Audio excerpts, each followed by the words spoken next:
Let's settle down. Do you hear that sound? Saints and singers gather round.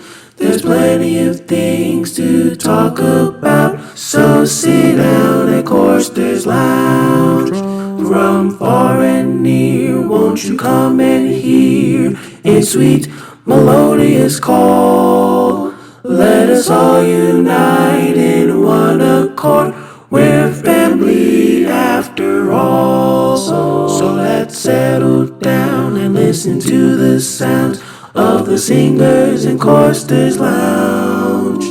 There's plenty of things to talk about, so sit down, so sit down, so sit down at the lounge. Hello and welcome, to another episode of the Choristers Lounge. Thank you so much for joining us again here this afternoon, this evening, or whatever time that you all might be watching this particular episode. My name, again, is Matthew Caldwell, and I thank you all so much for just being part of the Choristers Lounge journey thus far. I just want to continue to encourage you all to continue to like, subscribe, and share all the various YouTube channels that we have, the various areas, maybe on Facebook or Instagram, wherever you can find the Choristers Lounge. Just please continue to support the various mediums that we have out there, and thank you just for being part of the journey. Today, we're going to transition into a new type of episode. Probably to this point, it's been a lot of panel discussions, a lot of one-on-one interviews. We're going to maybe do a little bit of a transition in terms of moving toward talking a little bit more about our vocal health.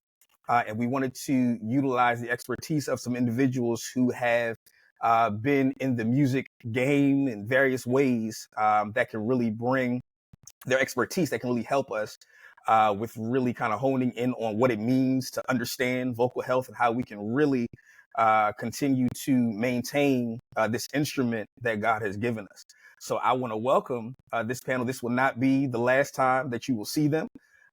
This is going to be the first of, I'm going to say, quarterly episodes. So about every 3 months, this team will be back in front of you.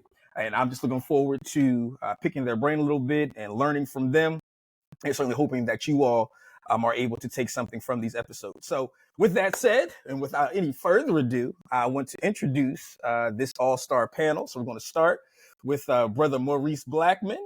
Good to see you, sir. Glad to have you. Thanks for having me. Good to be here. Absolutely. Next, we have St. Chantrice Barnes. Glad to have you.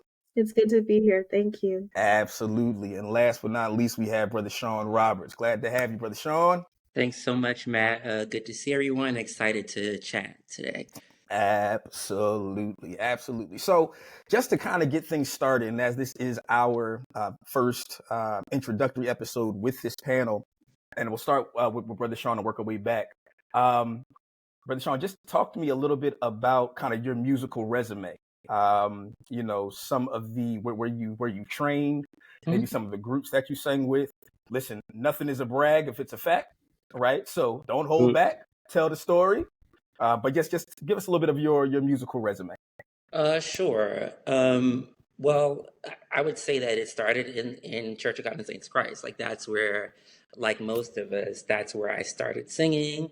That is where initially there was anyone to take any interest in teaching me anything about singing and teaching me, things that were applicable specifically to Church of God and Saints of Christ, but also things that would later, I would say, aid me along my musical journey. So there's a lot of people that I could name that were, really instrumental in those formative years. My dad even taught me a lot of songs, Elder Carey, as I mentioned before, Brother Earl. And then I, you know, sought out mentorship from people that I idolized, people like Saint Elaine Smith.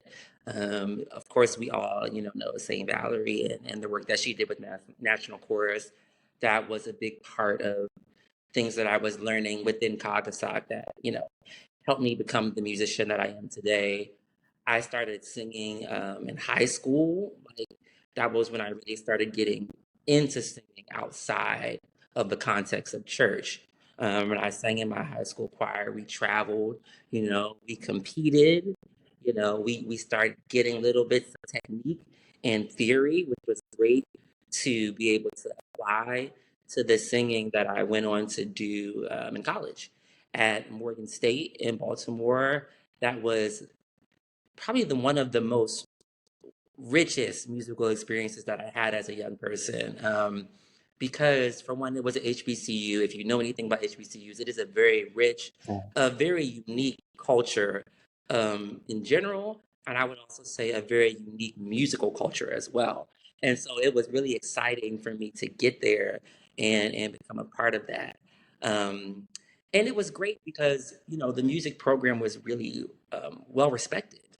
And so there were great voice teachers, there were great theory teachers, there were great oral skill teachers, and all of that. As I, went from my teenage years to my early 20s, was informing, my approach to singing. And there were also so many great singers there that I was listening to and idolizing and learning from, and just sitting around singing with, trying out new runs, trying out new technique ideas, sitting in the practice rooms till late at night. Like that was much of my college experience, and taking the things that I was learning from my voice teachers, from my classmates, from my choir director, from the experiences, and slowly letting those things inform the singer that I was becoming. Because one thing that I learned then is that all of your influences inform who you become as a singer, as a musician, as a vocalist. And so I'm fortunate, and that I had all of those different influences, both in and outside of the church. I was fortunate during my college years and post college to travel quite a bit and perform overseas and do some things. I did a few musicals, which was really fun to start exploring kind of the element of theater and dance along with music. That's when I first started getting exposed to the idea of making money off of stage, you know, Yes, sir. which, Nothing wrong with it. that light switch turned on, Nothing wrong with everything it. changed, which was Yeah. exciting for me for sure. Um, and I think from there, it just catapulted to more and more opportunities. I think because in most cities, or in most regions, um, the music world is a network. And so the more people that you meet, the more people that you come in contact with, the more gigs and opportunities that you get that you make good on, the more opportunities that are then within reach.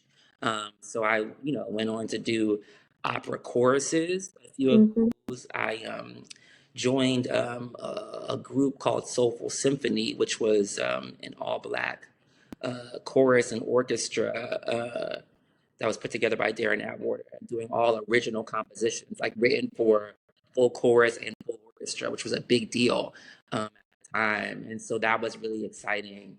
And from there, it was just one thing after the other. I joined an agency and started doing wedding singing. And all throughout those times, I've been picking up one new technique, trying new things, in and out of lessons, of course. And I think something that I would say is true about my resume, I'll call it my journey, which I'm still on, is Yeah. that the learning doesn't stop. Like Mhm. you continue to evolve as a singer. You continue to understand yourself as a musician and singer more, and that understanding will cause the way you approach your art to change. And that's still changing for me. It's still evolving. It's still growing. I am fortunate to be able to take all of those experiences and still apply them to the singing that I do in the Church of God in Saints of Christ. Like those things are not mutually exclusive to me. I think it's a matter of finding out what applies and what helps, because good technique is good technique. Uh, and you can apply it across genres. You can apply it across different musical spaces. So that's a quick synopsis.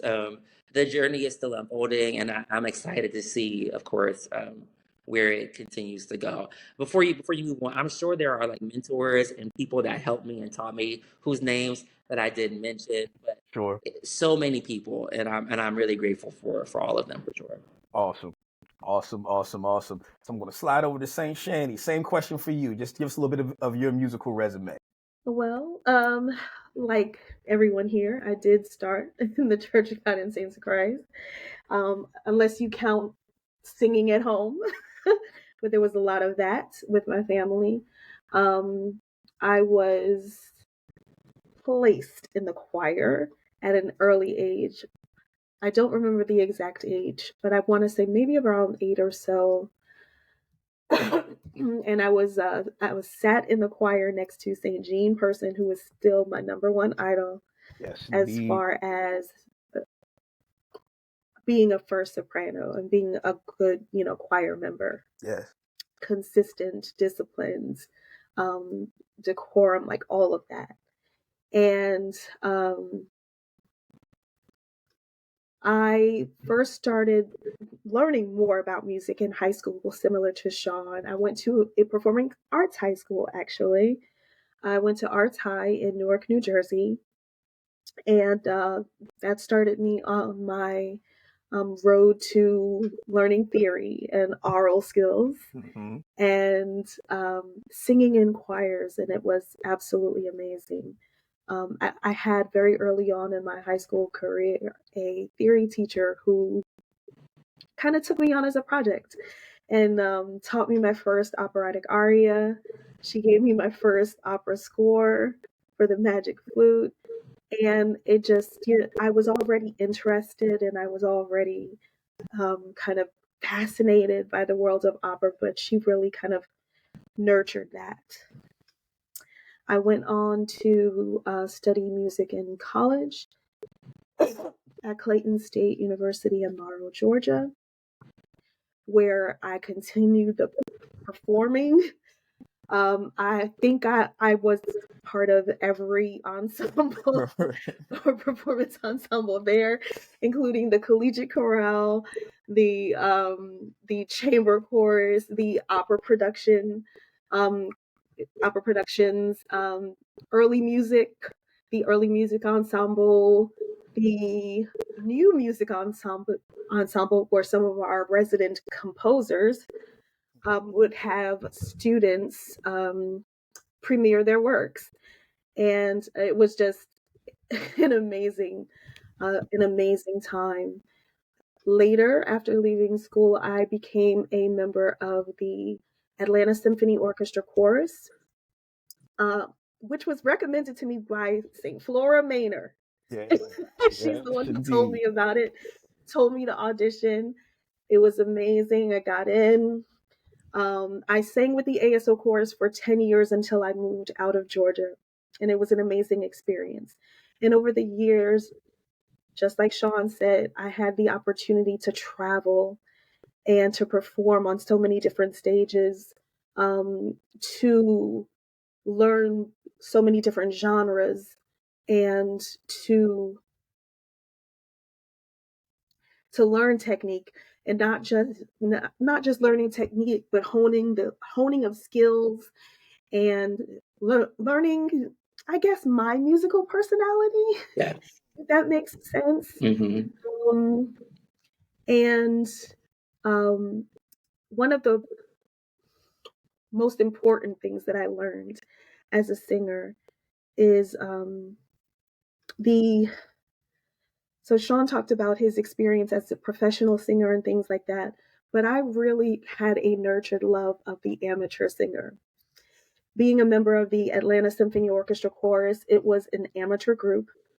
We sang with a professional orchestra, but every member of our 200 person chorus was there for the love of the thing. We didn't get paid a cent.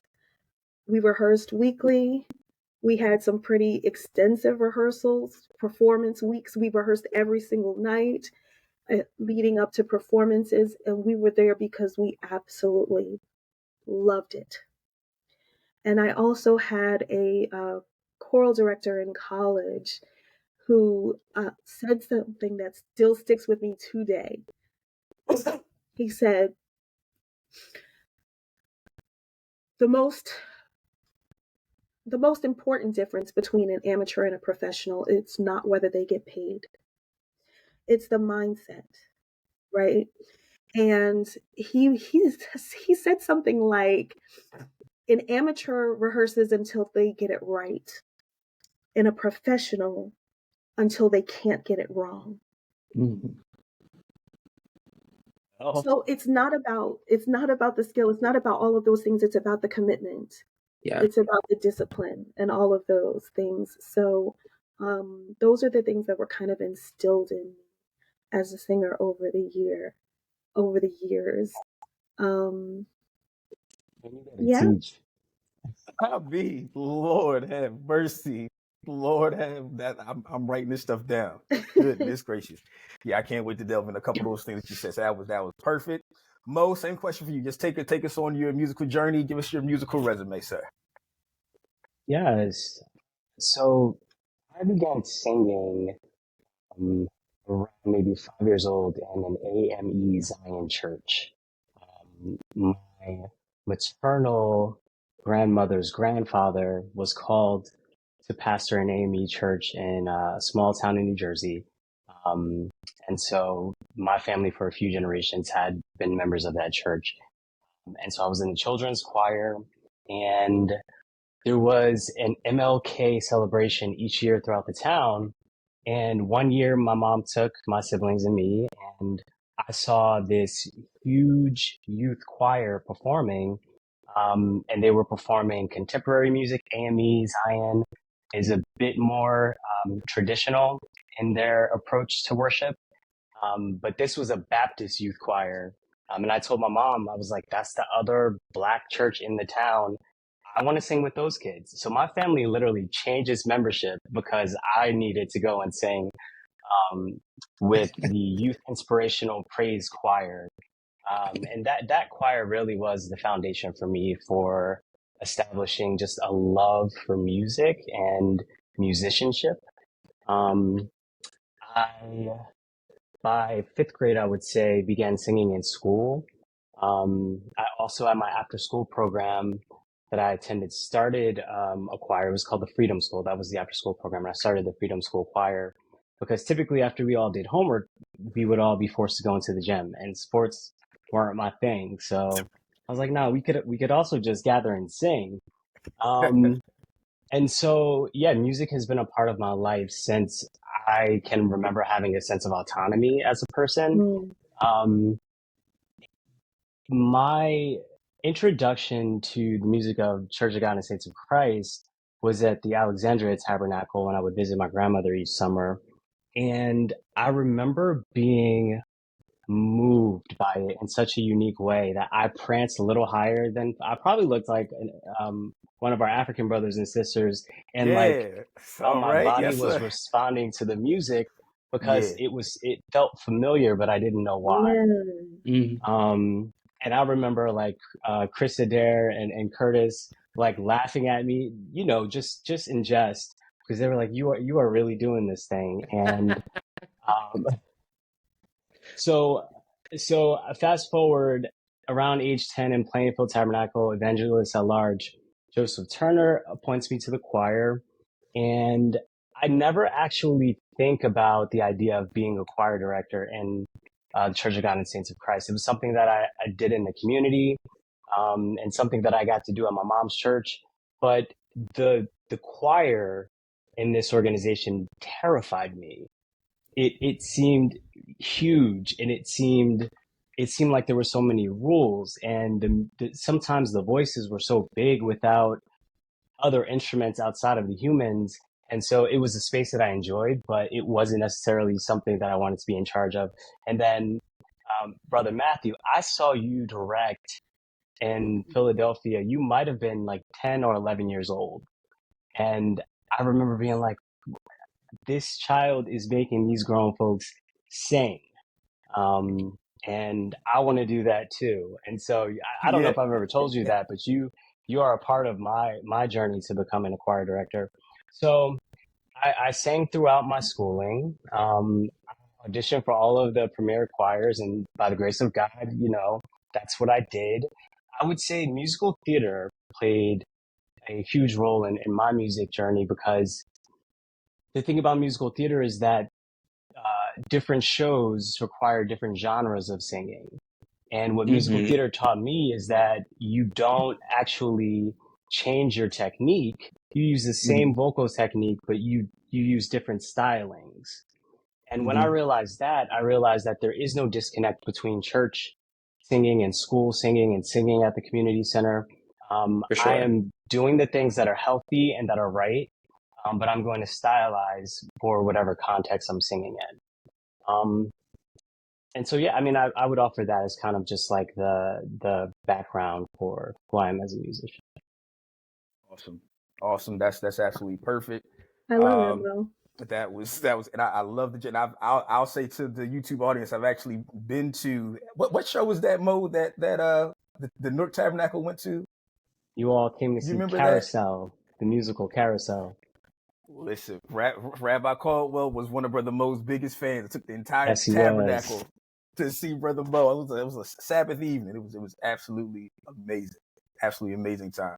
All right, so next question. I'll stay right with you, Brother Mo, because this team is going to be delving into concepts of vocal health. I think the first thing would be for us to just kind of delve into what exactly vocal health means to each of you. So, Brother Mo, Mhm. when you hear the word vocal health, kind of what comes to mind? How do you define it? Yeah, just kind of take us through, some thoughts that come to mind when you hear the word or term vocal health. Mhm. Vocal health to me means the well-being of your instrument, right? In order for your body to be healthy, there are things you do to prepare for a healthy lifestyle, right? Whether it's you preparing healthy food, going to the gym and working it out, hydrating your body so that you're able to have the energy to move. I think your vocal health follows the same premise. It's about intentional preparation.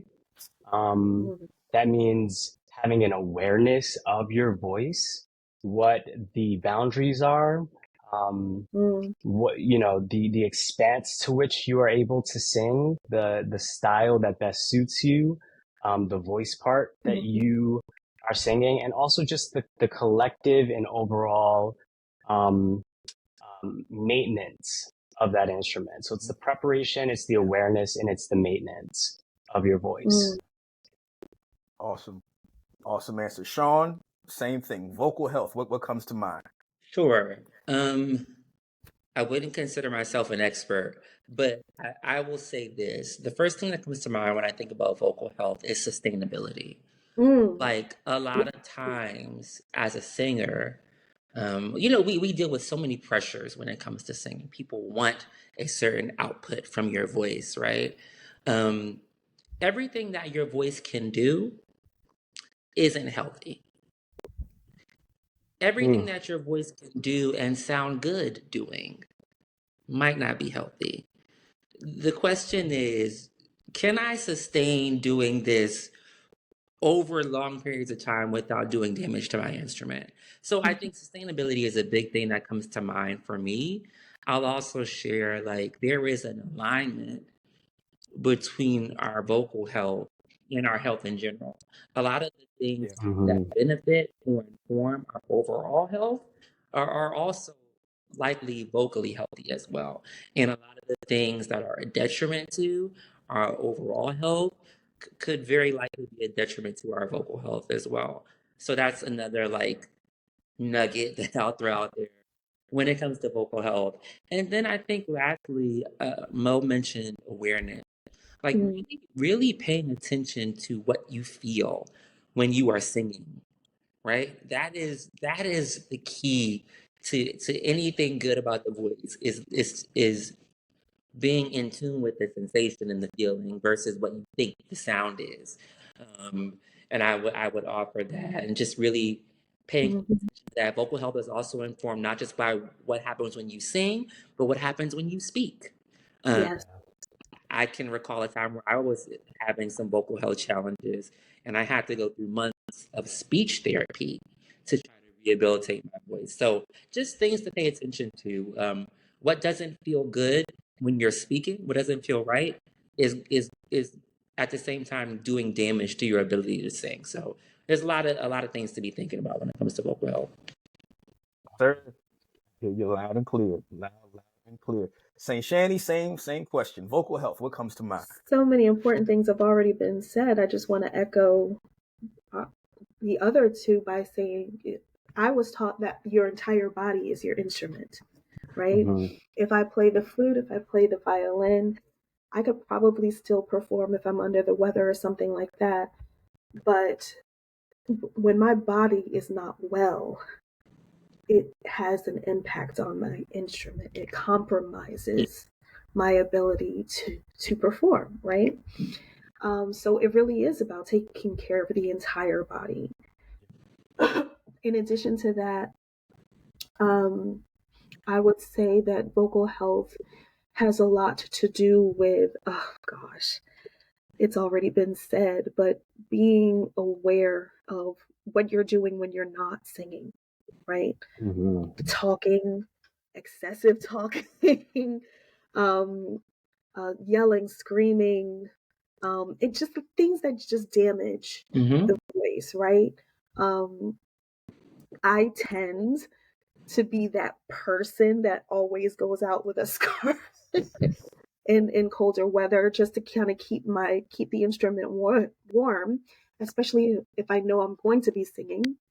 And Mo mentioned preparation, and I think one of the most important things about vocal health is just like any other muscle, you have to exercise it, Yeah. and it is possible to overdo it. It is possible to damage it, to pull, a muscle. Just like if I pull a muscle in my leg or something like that, it's possible to overdo it. And it's I'm going to say this. I'm going to tell on myself a little bit. I am not the most disciplined when it comes to warming up. Same. I'm not the most disciplined, There. and I think it's a part of my personality in general because even when it comes to working out, I know I'm supposed to Yeah. stretch before, Yeah. stretch after, and I just don't do it all the time, right? So I think it's possible to be a great singer and not do everything right, but it really is about that sustainability and longevity, right? Mm-hmm. And what we do to our voices today has a direct impact on Yes. how long we're able to offer this gift. Yeah. Mm-hmm. You only get one. And And to what Trees, extent? can we talk And to what about the extent? difference that you feel when you've warmed up versus when you haven't? Like, Okay, so it's a game changer. it's a huge Just, game Yes. changer. When my voice is fully warm, it feels effortless. yeah. Effortless. If I haven't warmed up, it feels like I'm struggling. Yeah. Yeah. And I would just Sean, add to that, um, that the reason why I think we struggle when we don't warm up is like when you're warming up, you are already creating the space that you're going to need Yes. Yeah. for mm, for the service. Yeah. And when we don't warm up, the singing of the actual songs is us creating the space that we'll need.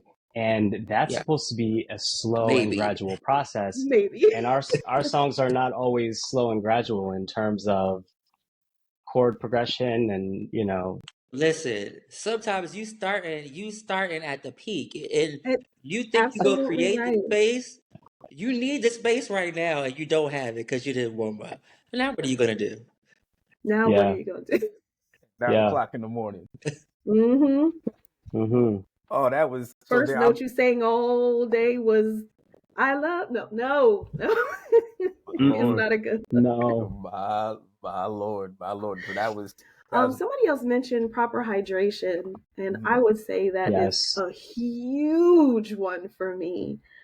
just remaining hydrated at all times. Yep. I feel like I have trained my body to Mm-hmm. know exactly the moment when I haven't hydrated enough. Dehydration Yeah. it feels wrong. Yeah. You know Mm-hmm. what I Yeah. mean? Some people just don't, they're not in tune with their bodies enough to even notice Yeah. when they're Yeah. dehydrated or when they're hoarse, Yeah. or, you know, It's or just things like that. I ain't got it today, but you I don't ain't know got it today. why. It's like, and Ah, it's fair. I mean, but baby, you got to drink some water. yeah. Well, it's like the Yesterday, parts of a you got to Yesterday. hydrate car. yesterday for today, for Well, it's singing like the today. parts of the car that need to all be covered in oil. Like those parts are not Yes. supposed to directly touch on each other. The part of Yes. your Yeah. body that you're using to produce sound is literally a vibration and it requires a Yeah. lot of contact. And Yeah. if the pieces that are contacting are not They're not lubricated lubricated. and hydrated, you're gonna make a noise. It might not be joyful though. Ah, but it will be noise. But it It will be will be noise. I love noise. it. It will be noise. Will be noise. So real quick, Shady, before we go to our next kind of close out, something that you said kind of in the pregame, you were, and you were talking about you're just kind of coming off of a cold, little illness, and you were kind of talking about the type of cough syrup that you use and kind of why Oh it's helpful for yes. the voice. So I just wanted to share that with the audience. I thought that was, especially since we're in this flu season, I think that's Sure. important. My voice teacher in college taught me the importance of not just using regular old run of the mill cough syrups and things like that. She told me about expectorants. Expectorants, which kind of help with that congestion, and it also helps to keep that lubrication. It makes the coughing more productive because there's nothing worse on your voice than a dry cough. Goodness gracious. It's horrible. Yes, it is. So yeah, Painful. I want to use those expectorants. Um, I do drink a lot of hot tea, especially when I'm, sick. Um, tea, with honey and things like that to kind of keep that Yeah. lubrication going and keep that hydration going. I also mentioned earlier, traditional medicinals has a throat coat tea. That's kind of my go-to. I love throat coat tea. And one of the, I would say, active ingredients in that tea blend is slippery elm Slippery bark. elm. And it actually does really kind of coat your throat. Mm-hmm. So it kind of eases that cough. It takes off some of the harshness and things like that. Yeah. In addition to that, for me, it's just rest, rest, rest.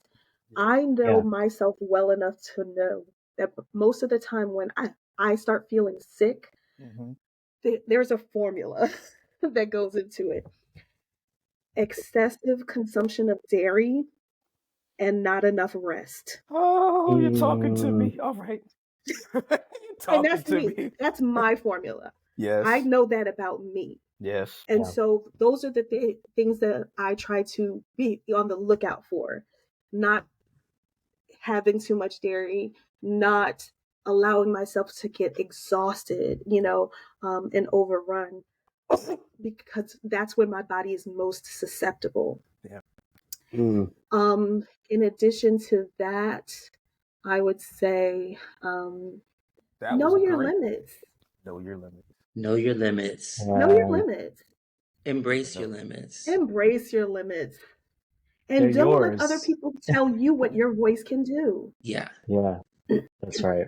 You hear that, choristers? Gotta know Uh-huh. our people. You Gotta have to know know our your Yeah. people. people. Know Gotta know what our is people. fair to expect of them and Yeah. what is not. Treat your singers' voices with respect, you Yes. know? And And I'm going to tell you Shen, right now something. So let go me ahead. let me add very quickly while you are spot on talking to the choristers. Singers also have some leadership in this game as well. Your voice is yours, Agreed. and if you know that we're going to be singing from 9 a.m. on a Sabbath day until 1 or 2 p.m., and you know it, the capability of your own instrument is, you can make some decisions that That's other right. people don't need to be invited into, that have to do with sustaining your voice so that you can be in the moment while also thinking ahead. Ultimately, it's up to you to protect your instrument, right? Nobody else. Um, One of the things that I think about often is the difference between range and tessitura. And, we've talked about this before in the past, Say Mo, it one more Sean. time for those of us that don't understand that word or have this the I first time would, hearing that yes. word. Like the Range and difference between tessitura. range and tessitura, like your Yes, yes. range as a singer, it is the distance between the lowest note that you can sing and the highest note that you can sing comfortably, right? But your tessitura is something very different. The tessitura of a song is, it's kind of like the average the average space where the notes lie, right? So it's not about the highest, it's not about the lowest, but where most of the range lies. And that's what's most important to know to determine whether this song is for me, whether this part is for me. Because just because I can hit a note does not mean that it's for me. It still has to be within your comfortable I range. might be able to hit it one time. You might not get that note from me again for the rest of the day. Hmm. Yes, indeed. Yes, So indeed. we have to not just think about range when we're pitching songs and when we are assigning singers voices and things like that. We also have to think about the tessitura of the music. Where does it lie primarily, Well right? said. Yeah. Perfect. Perfect. Perfect. If the word is the clue, you can find the tune Song Association. All right, so we're going to transition to our song association here. So, St. Shane, I'm going to start with you because we already kind of gave you the I rules of had the a road, so to preview. speak. So, again, for those of you that are new, we're going to give some words to each of these wonderful panelists and see what comes from their mind. So, St. Shanny, your first word is beyond. If I give you the word beyond, what comes to mind? I already know what you want to hear, Matt. Then go ahead Right. and He sing looked it. beyond my faults. Go ahead and You have go to ahead and sing sing it. it. Sing the Give us a little song, bit of. Shan. You have to sing it.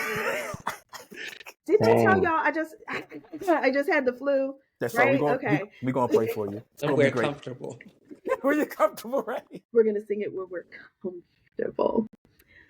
Amazing grace shall always be my song of praise, for it was grace that bought my liberty. Is that enough? No, we didn't get to the word I do beyond. not know just how he came to love me so. He looked beyond Yes. my fault and saw my need. Check. Yes, ma'am. Sing, Shan. Beautiful, Beautiful. Sing. beautiful, Sing. beautiful. All right. We're gonna slide over to Brother Sean. All right. So again, Sean, considering me, all right, considering me, Okay. your word is friends. Yes. Friends. So you want me to sing the song that I think you're expecting. Whatever comes to mind, but The I just song we're figured, all expecting, Sean. Uh, you Yes. know, Come on. when friends around you prosper, Hmm. even though in the wrong, why should you feel discouraged? Why should you feel alone. We'll start there. Lord have mercy, Lord. Yes. Dang, See, and the brother. reason that was one of the first songs, first solos, one of the first solos that I remember hearing Sean Mm-hmm. sing. I You know, love that Mm-hmm. song. one of the And I love how you Yes. favorites, sing it. one of the favorites of our former grand band master, Charles Mm-hmm. David Plummer. He Mm-hmm. loved Yes. to call up Sean to sing that thing. Love that. Mm-hmm. All right, Mo. So again, considering me, your Okay. word, your word. If I were to give you the word humble, what comes to mind? We come to thee. Is this my composition? Yes, With it humble is. minds, with humble hearts, we come to thee, pleading unto the Lord. Yes, sir. Yes, sir. Just in case y'all missed the YouTube audience, that is Brother Mo's composition. Yes, indeed. Yes, Period. indeed. Right. Beautiful. So Singer, I'm gonna composer, director extraordinaire. love it Extraordinary. all. A Trifecta. vessel, a vessel. Yes. Yes, indeed. Yes, indeed. All right, A so we're gonna willing vessel. and an awesome vessel, That's an right. awesome vessel, absolutely. Praise God. So I'm gonna stay with you again. You know, considering me, if I give you the word yes, what comes to mind? My spirit says yes, yes, yes. That's Come on. a song I literally wrote for a concert because I gave it a theme and I was like, well, we don't actually have a song. Let me go ahead and write that. Yes, sir. Yes, sir. Yes, sir. Mm, Beautiful, beautiful, beautiful. Can I interject mm. something just very, very quickly? Sure I'm you so can. sorry. Sure you can. You called yourself a vessel. I expounded on that and said willing vessel. I Yes. am a strong believer that it's the willing vessels, the ones that keep that channel open, who are blessed with the gift of composition. You know, the ones Mm. who hear the melodies or they hear it and they take the extra step Mm-hmm. Sure. to commit it to the page or to record it and things like that. It's always something that impresses me and something that I value. You keep the channel open, Mm-hmm. and I have a great respect for that. God bless Awesome, you. awesome, awesome. Yes, indeed. Yes, indeed. So, Shani, while your line is open, Okay. your second word is desire. Desire. I desire to be me and blessings I see. I get knowledge from the 7 keys. Oh Lord, make me Yeah. what you'd have me to be. Ah, Can indeed. I just Just say, float. It just one of the things floats. that I love every time Chantry sings, and if you really are into technique, you can really the breath is always working. Like, and the notes are always just right in the breath. Bless It's you. just On the breath. mm, so good. Come on, Mm-hmm. come on now, Mm-hmm. come on now. All right, Sean, you're gonna take us on home. Your word, and you can go anywhere you want to go with this word. Okay. We'll see if you're thinking of the word that I'm or the song that I'm thinking of. Your word is child. Mm. Hmm. Your word is child. Child. You Hmm. know, I think you stumped him. You might mama Mm-hmm. have, may, but give me time. mama may have. Oh God. Oh Mm. wow. Yes. Them that's God shall get. Them that's not shall lose. For the Mm. Bible says, and it still is news. Mama may have, and Papa may have, But God bless the child that's got his own, that's got his own. I can't take no more. YouTube Y'all audience. sing. Come on. All right. So since we're Come all, on. appreciating each other, Oh God. Sean, Mm. what I love is the freedom in your My voice. It's God. just Thank so Mm-hmm. free. You've got this spin Mm. that is just glorious. My God. Lord have Yes. mercy. Lord have mercy. YouTube audience, I want to thank you all just for joining in on this kickoff episode of our vocal health team.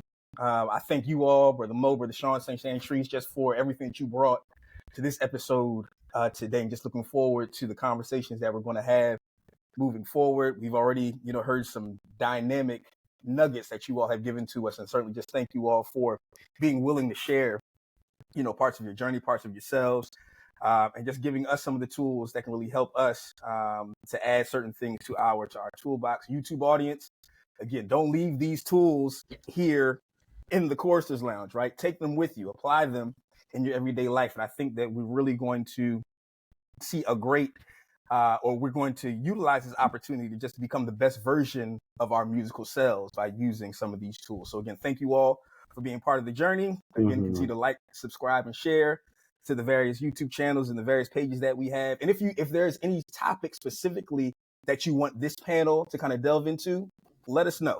We'll definitely add that on. Again, you'll see this group about once every quarter. So once every 3 months, you'll see this team back. But again, thank you so much for being part of the journey today.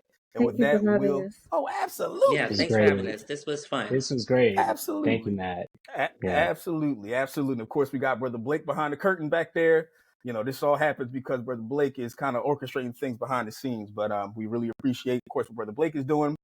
I just thank you all again for being part of the journey. So with that, we'll bring this episode to a close. We look forward to welcoming you again at the next episode of the Choristers Lounge. Peace. Peace, y'all.